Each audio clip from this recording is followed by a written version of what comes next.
मैं अनिरुद्ध पटेरिया वेदांत संस्कृति आपके अपने चैनल में स्वागत करता हूं। आप सभी को प्रेम भरा नमस्कार। ये चैनल सिर्फ उन्हीं लोगों के लिए है जो हमारे शास्त्रों, वेद पुराणों के प्रति आदर भाव, श्रद्धा रखते हैं, तथा ये उनके लिए नहीं है जो तर्क और प्रमाण की अभिलाषा से अपने सनातन धर्म अर्थात ऐसा धर्म जो इस ब्रह्मांड की उत्पत्ति से अणु अणु और परमाणु धारण करता है के प्रति कटु व व्यंग्यपूर्ण शैली का प्रयोग करते हैं। जैसा कि मैंने मेरी प्रथम वीडियो में कहा है कि यदि हमारे ऋषि मुनियों के वर्षों के अनुसंधानों से उपजे नियमों का प्रमाण चाहिए तो सबसे पहले उनकी बराबर आयु, त्याग, तपस्या की ज़रूरत है जो वह वर्षों वनों में रहकर करते थे। ऐसा नहीं है कि एसी कूलर में बैठकर सनातन धर्म के प्रति बेमतलब की डींगे मारते रहो, और यदि मारना ही है तो सबसे पहले हमारे ऋषि मुनियों जैसे मस्तिष्क को विकसित करो, क्योंकि हमारे देश में भी आइंस्टीन से 100 गुना ज़्यादा विकसित मस्तिष्क के महामानवों का जन्म हुआ है। यदि कुछ अनुचित बोला हो तो क्षमा करें, क्योंकि मेरा मस्तिष्क भी ज़्यादा विकसित नहीं है, पर हाँ, हमारे संविधान में सही और उचित बोलने की स्वतंत्रता है और मुझे अपने वेद पुराण, धर्म ग्रंथ पर बहुत श्रद्धा और गर्व है। और हमारे भाई बहन साथी जिनको भी थोड़ी सी आस्था या विश्वास अपने सनातन धर्म के प्रति हो तो वो इस चैनल को लाइक करें, सब्सक्राइब करें और बेल आइकन को प्रेस करना ना भूलें, क्योंकि मैं अपने धर्म और शास्त्र, वेद पुराणों से संबंधित ऐसे वीडियो आपको प्रस्तुत करूंगा जिससे आप अपने धर्म को जान सकें, समझ सकें। चलिए जानते हैं प्रातः उठते ही शास्त्रों के अनुसार क्या करना चाहिए। सर्वप्रथम ऐसा शास्त्र अश्वालय में बता गया है कि अथोच्यते ग्रस्थस्य नित्य कर्म यथा विधि यत्कृत्वा निर्णयमाप्नोति दैवाद पैतृयाच, अर्थात गृहस्थ का नित्य कर्म यथाविधि लिखा जाता है जिसके करने से देव, पितृ तथा मनुष्य ऋण से छुटकारा होता है। इसलिए प्रत्येक गृहस्थ को नित्य कर्म करना चाहिए।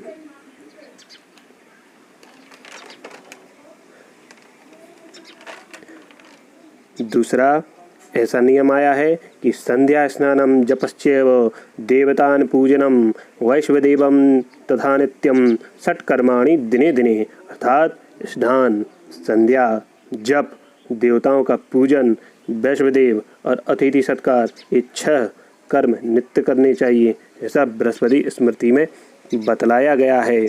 इसका भी एक बहुत बड़ा वैज्ञानिक नियम है,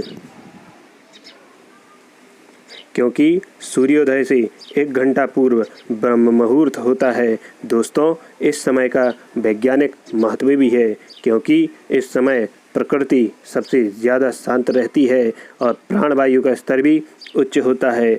इस समय हमारी मस्तिष्क की तरंगें और प्रकृति की तरंगें शून्य आवृत्ति पर होती हैं, जिससे जो व्यक्ति जिस लक्ष्य के प्रति कर्म कर रहा होता है उसे इस ब्रह्म मुहूर्त में अवश्य उठना चाहिए, जिससे वह दक्ष होकर अपने लक्ष्य को आसानी से प्राप्त कर सके। और तीसरा नियम आया है कि अपने उठते ही हाथों को खोलें और इस मंत्र को पढ़कर देखें। कराग्रे वसते लक्ष्मी, करमध्ये सरस्वती, करमूले स्थितो ब्रह्मा, प्रभाते कर दर्शनम, अर्थात हाथ के अग्रभाग में लक्ष्मी, मध्य में सरस्वती, मूल में ब्रह्मा जी का निवास होता है तथा सुबह उठते ही अपने हाथों का दर्शन करें, ऐसा आचार्य दीप में कहा गया है। इसका भी वैज्ञानिक महत्व होता है। जब हम सोकर उठते हैं तो उस समय हमारी ऊर्जा हमारे मस्तिष्क से प्रवेश कर हमारे पैर के तलवे और हाथों के पंजों से अपार मात्रा में सकारात्मक ऊर्जा निकालती है। इसलिए उस समय हमें अपने हाथों का दोनों रगड़ कर उनके दर्शन कर कर और अपने मुँह पर फेर लेना चाहिए। तथापि अपने माता पिता और बड़े बुजुर्गों का आशीर्वाद भी लेना चाहिए। और उसके बाद ये नियम आया है कि समुद्र बसने देवी पर्वत स्थन मंडले विष्णु पत्नी नमस्तुभ्यम पाद स्पर्शम क्षमस्व मे। अर्थात हे विष्णु पत्नी, हे समुद्र रूपी वस्त्रों को धारण तथा पर्वत रूपी स्तनों से युक्त पृथ्वी देवी, मैं तुम्हें नमस्कार करता हूँ। मेरे पाद स्पर्श या पैरों के स्पर्श को क्षमा करें। ऐसा शास्त्र में बतलाया गया है। इसका भी बहुत बड़ा वैज्ञानिक महत्व है। अर्थात हम प्रातः उठते ही जिस विचार के साथ उठते हैं वही विचार पूरे दिन को ऊर्जा देता है। इसलिए हमें सकारात्मक विचार अर्थात उठते ही ग्रेटिट्यूड अर्थात आभार देना चाहिए।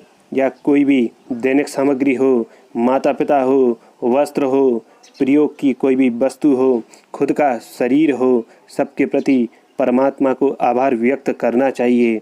आप कभी भी असंतोष भरा जीवन न जिएंगे, यह मेरा दावा है, क्योंकि इस जीवन में संतोष से जीना ही मानव की सबसे बड़ी उपलब्धि है।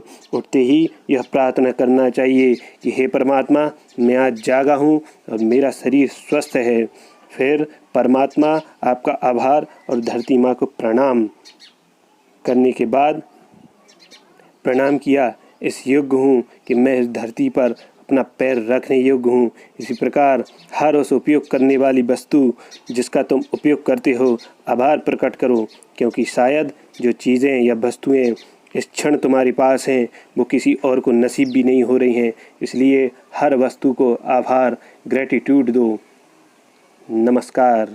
यदि आपको इस वीडियो अच्छा लगा हो तो कृपया लाइक करें, सब्सक्राइब करें और पूरी वीडियो आप अवश्य देखें ताकि पूरा ज्ञान मिल सके, और बेल आइकन को प्रेस करना न भूलें।